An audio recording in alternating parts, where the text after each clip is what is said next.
This show is part of OnePlace, a daily network of focused briefings across the stories people follow most. Welcome to the program. We have a packed schedule today covering everything from international diplomacy to major judicial rulings. Let's get right into the headlines that are shaping the world this morning.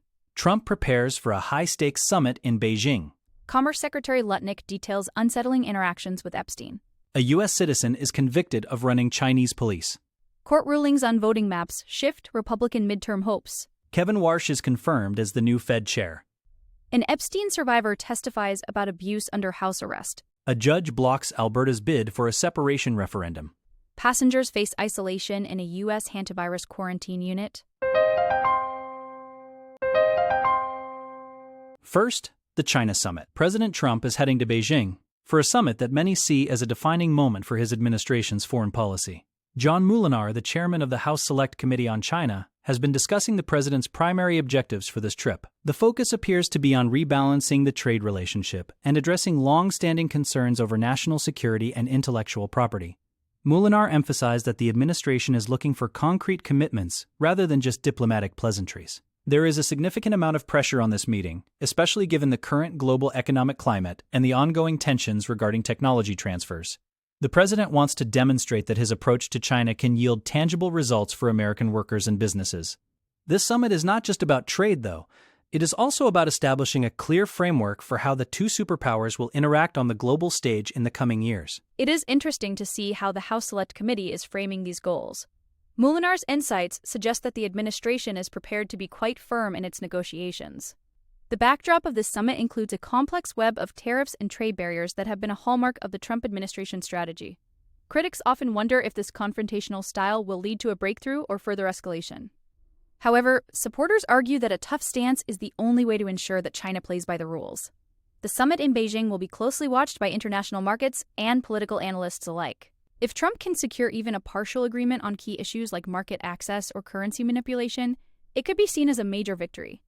On the other hand, a lack of progress could signal a more prolonged period of economic friction between the world's two largest economies, which has broad implications. Next, the Epstein investigation. U.S. Commerce Secretary Howard Lutnick recently provided testimony to a congressional panel regarding his past interactions with Jeffrey Epstein.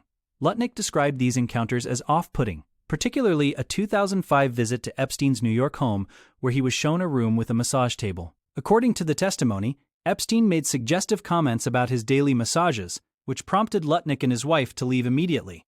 Lutnick claimed he intended to cut ties after that incident. However, the investigation has revealed that Lutnick visited Epstein's private island in the Caribbean in 2012, years after he supposedly ended the relationship. This revelation has sparked significant controversy and bipartisan calls for his resignation. Lutnick explained that Epstein's staff somehow knew he was vacationing nearby and contacted him, which he described as unsettling.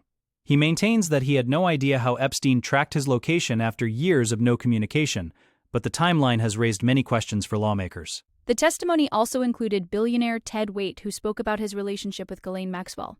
Waite expressed concerns about Maxwell's work for him, adding another layer to the panel's look into Epstein's social circle. While neither Lutnick nor Waite have been accused of wrongdoing by victims, the focus remains on how Epstein maintained such high-level connections even after his legal troubles began. For Lutnick, the 2012 island visit is particularly damaging because it contradicts his earlier assertions to Congress. The House Oversight Committee is digging into millions of documents released by the Justice Department to piece together these timelines. The fact that Lutnick is a key architect of the administration's tariff policy makes this political firestorm even more significant. Lawmakers are questioning the judgment of officials who remained in Epstein's orbit, and this testimony is likely just the beginning of a deeper look into the financier's influence on powerful figures in business and government.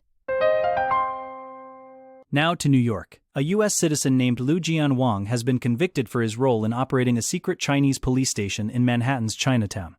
This station, which sat above a ramen stall, was allegedly used by China's Ministry of Public Security to monitor and harass dissidents living in the United States. A jury found Lu guilty of acting as an illegal agent of the Chinese government and obstructing justice by destroying evidence. This case is a landmark because it represents the first conviction related to these types of overseas outposts in the U.S. Prosecutors argued that Lu was working to further Beijing's political agenda by targeting pro-democracy activists. The FBI has been investigating these stations, which China claims are merely service centers for administrative tasks, like driver's license renewals. However, The conviction of Liu suggests a much more coordinated and illicit effort to extend the reach of Chinese law enforcement into American territory, violating national sovereignty. The scale of this operation is quite startling, with reports suggesting over 100 such stations exist across more than 50 countries. Liu's co-defendant, Chen Jinping, had already pleaded guilty to similar charges late last year. During the trial, it was revealed that the two men deleted text messages with Chinese officials once they realized the FBI was investigating them. This conviction comes at a time of heightened sensitivity regarding Chinese influence operations in the U.S., following the recent resignation of a California mayor on similar charges. Liu now faces up to 30 years in prison, a sentence that sends a strong message about the consequences of acting as an unregistered foreign agent. Human rights groups have long warned that these outposts are used to threaten the families of activists back in China to force compliance abroad. This legal victory for the Justice Department highlights the ongoing struggle to protect residents from foreign government intimidation on American soil. Moving to election news, the political landscape for the upcoming midterm elections has shifted dramatically following two major court decisions regarding voting maps.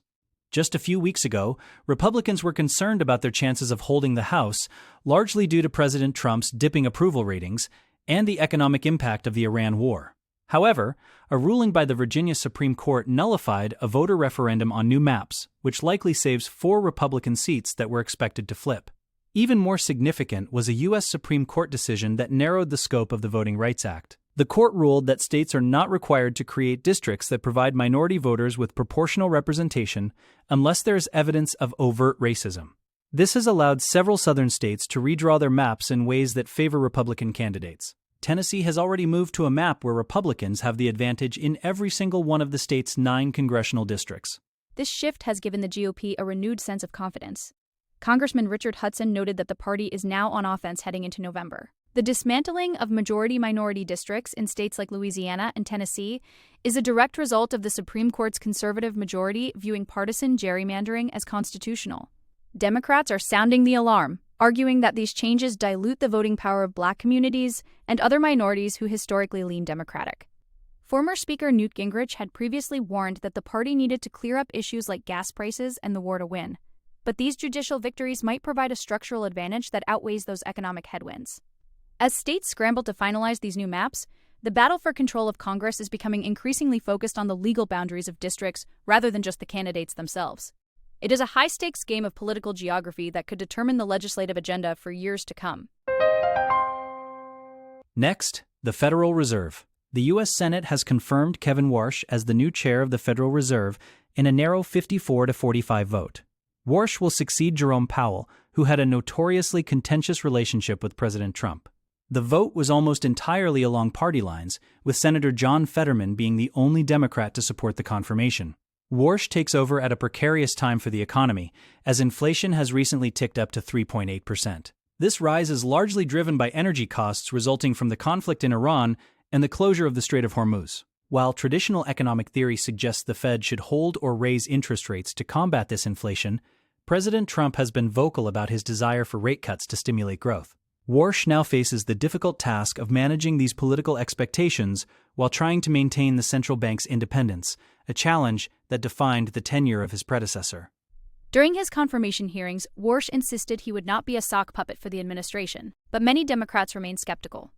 Senator Elizabeth Warren argued that he is uniquely ill-suited for the role and was chosen specifically to do the president's bidding. The pressure on Warsh will be immense, especially since Jerome Powell is now the subject of a federal probe launched by the administration.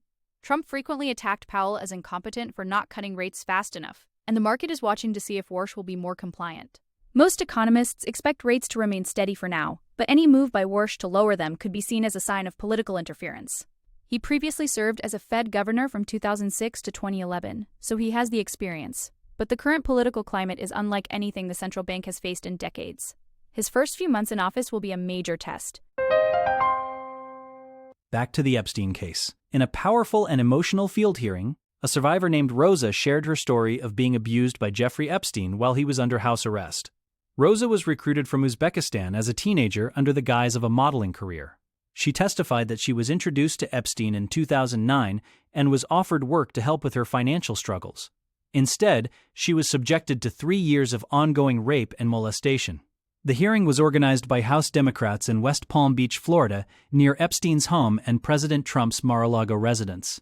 Rosa described how she was a perfect target for coercion due to her unstable background. She told the committee that she was first molested by Epstein after being called into his room by a masseuse. This testimony highlights the shocking failures of the justice system, as Epstein was able to continue his predatory behavior even while supposedly under strict legal supervision following his 2008 conviction. Democratic lawmakers used the hearing to criticize the Trump administration's handling of the Epstein files and to keep the case in the public eye. While the hearing has no formal legal authority, the testimony from survivors like Rosa provides a harrowing look at how Epstein and his associates evaded accountability for so long. Representative Robert Garcia noted that the location was chosen because it was where Epstein's crimes first came to light. The details of Rosa's experience, including being offered a fake role at a science foundation to facilitate the abuse, are truly disturbing. It raises serious questions about the oversight of Epstein's work release program, which allowed him to leave custody for up to 16 hours a day. The Republican-led Oversight Committee is also conducting its own investigation, but the focus of these Democratic-led sessions is clearly on the systemic failures that allowed a convicted sex offender to continue harming young women while in the custody of the state. Now to Canada. An Alberta judge has dismissed a petition that sought to trigger a referendum on the province's separation from Canada. Justice Shaina Leonard ruled that the group behind the petition, Stay Free Alberta, failed to consult with Indigenous First Nations groups. The judge emphasized that secession would have a profound impact on treaty rights established in the 19th century, and therefore, the government had a legal duty to engage with these communities before taking such a momentous step.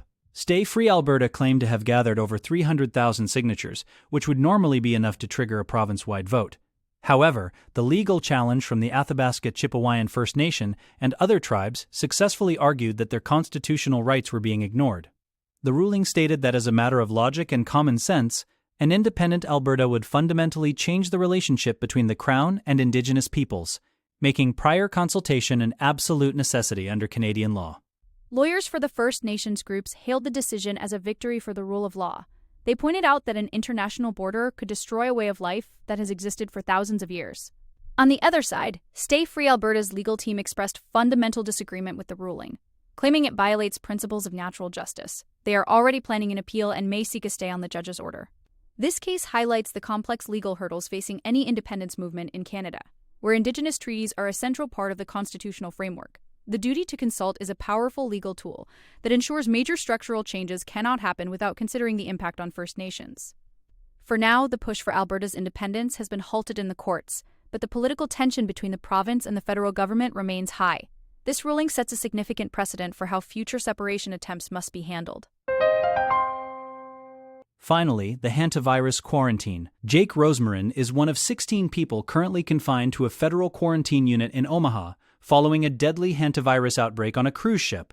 The 29-year-old was on a 35-day expedition to remote parts of the world when 3 of his fellow passengers died from the virus. Now, he faces 40 days of isolation to ensure he isn't carrying the disease. Rosemarin described a routine of temperature checks by nurses in protective gear and ordering meals from a numbered menu. To cope with the isolation, he has been ordering creature comforts like mattress pads, pillows, and even adult coloring books to make the medical facility feel more like home. The quarantine is being handled by the University of Nebraska Medical Center, which operates the only federally funded unit of its kind in the U.S. It is a stark contrast to the vacation he had planned, but he is trying to adapt to the slow pace of life. The international effort to repatriate the passengers of the MV Hondius was a complex operation, and the quarantine in Omaha is the final step in that process. Rosemarin mentioned that while the staff aren't in full hazmat suits, they are heavily garbed in masks and shields, and they must change their gear between every room visit. He is still waiting on the results of blood tests taken earlier this week, which adds to the anxiety of the situation. Despite the circumstances, he remains in contact with his fiancée and other quarantine passengers through messaging. The outbreak has sparked a wider conversation about health protocols on remote cruises. But for those in the unit, the focus is simply on getting through the next few weeks without falling ill. It is a lonely and clinical environment, but the specialized care in Omaha is designed to prevent any further spread of the virus while monitoring those most at risk. We wish them a safe recovery. That concludes our briefing for today. Thank you for joining us as we covered these developing stories. Be sure to follow us for your next daily update. We will be back tomorrow with more focused coverage on the news you need to know. Have a great day.